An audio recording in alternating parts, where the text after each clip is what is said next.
Kabisa nĩ ngatho nĩ gũthiĩ na mbere mũtwĩroreire haha Profesa wa Mehemehe harĩa tũkiugaga nĩ ũhoro mũnene. Ũhoro mũnene ũrĩa tũkĩrĩ naguo nĩ atĩ mũmemerekia ũrĩa wagũkagĩra TV-inĩ wendete mũno ya Mount Kenya, ndiũĩ kũrĩa TV ĩyo yathire, ũrĩa wakũrehagĩra tabarĩra ya Arahũra Gĩkũrinũ, na rĩu akoragwo kũrĩa kwa YouTube kũrĩa akoragwo agĩkũrehera andũ matiganĩte kĩmeka interview citiganĩte, na ica ikuhĩ rĩrĩa agũtũrehera mũndũ ũgwĩtwo Ruthi wa Mamu agĩtũhe ũhoro nĩkĩ gĩatũmire makahĩtania na mũndũ ũgwĩtwo Martin wa Janeti. Mũndũ ũgwĩtwo Wambui wa Mwangi, ũyũ nĩ mũtumia wene na nĩakoretwo kĩhiko-inĩ mĩaka ĩigana ũna. To ũguo tu, nĩ marathimĩtwo na kana ga kahĩ na mwanake ũrũngarĩte ta itimũ, na mwanake ũyũ ibuku reke ngwĩre nĩrĩramwĩtĩkĩra. Mũthuri wa Wambui wa Mwangi etagwo Johana Mwangi Kimani. Mwanake ũyũ ũguo ũramuona, ũyũ nĩ mũmbũkia wa ndege, ũyũ nĩ pilot mũgima, na to ũguo nĩ mũndũ twĩtaga software developer na kana engineer, na no akorwo agĩka maũndũ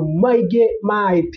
Ũyũ ithabu na physics nĩ iramũtonya, ndahana amwe aitũ. Mũndũ ũgwĩtwo Johana Kimani to ũguo tu, no lecturer kũrĩa thukuru wa Kenya School of Flying kũrĩa akoragwo agĩteithĩrĩria arutwo gũkorwo makĩmenya ũhoro ũcio wa kũmbũkia ndege. Nĩ njũĩ ndũroĩ atĩ mũndũ ũgwĩtwo Wambui wa Mwangi akoretwo kĩhiko-inĩ na mũtwarithia wa ndege, na tũrakiuga without fear of contradiction, ũyũ nĩwe mũkũrinũ wa mbere Kenya gũkorwo pilot. Ũcio nĩ ũhoro mũnene, nĩ ngatho nĩ gũthiĩ na mbere mũtwĩroreire. Niĩ njĩtagwo Profesa wa Mehemehe.